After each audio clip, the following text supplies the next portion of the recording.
नमस्कार मंडळी. तर आज आपण बनवणार आहोत व्हेज मंचुरियन. तर सगळ्यात आधी मंचुरियन बॉल्स बनवून घ्यायचे. त्यासाठी पत्ताकोबी किसून किंवा कटरमध्ये बारीक करून घ्यायचा. त्याचप्रमाणे गाजर व शिमला मिरची सुद्धा कटरमध्ये बारीक करून घ्यायची. त्यानंतर एका भांड्यात किसलेल्या भाज्या घेऊन त्यामध्ये आलं लसूण पेस्ट, बारीक चिरलेली कोथिंबीर, काश्मीरी लाल मिरची पावडर, हळद, गरम मसाला, मिरीपूड, जिरेपूड, चवीपुरतं मीठ, मैदा, कॉर्नफ्लोअर, जेवढा मैदा घेईन तेवढंच कॉर्नफ्लोअर घ्यायचं.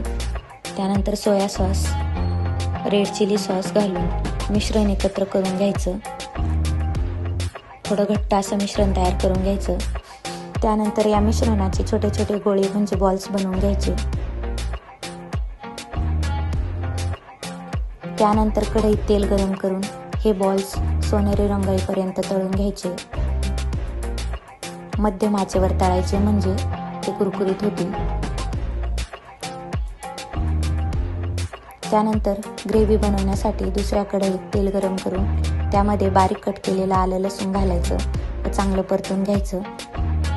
त्यानंतर त्यात चौकोनी कापलेला कांदा आणि शिमला मिरची घालून परतून घ्यायची, थोडीशी परतायची व त्यात सोया सॉस,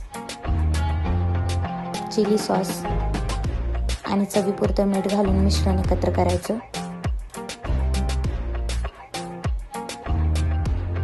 त्यानंतर कॉर्नफ्लोअर पाण्यात मिसळून ते सॉसमध्ये घालायचं जेणेकरून ग्रेव्ही थोडी घट्ट होईल. ग्रेव्ही घट्ट झाल्यानंतर तळलेले मंचुरियन बॉल्स ग्रेव्हीमध्ये घालून हलक्या हाताने मिक्स करायचे. त्यानंतर त्यावर कोथिंबीर घालून मस्त गरमागरम मंचुरियन शेजवान चटणीसोबत सर्व करायचे.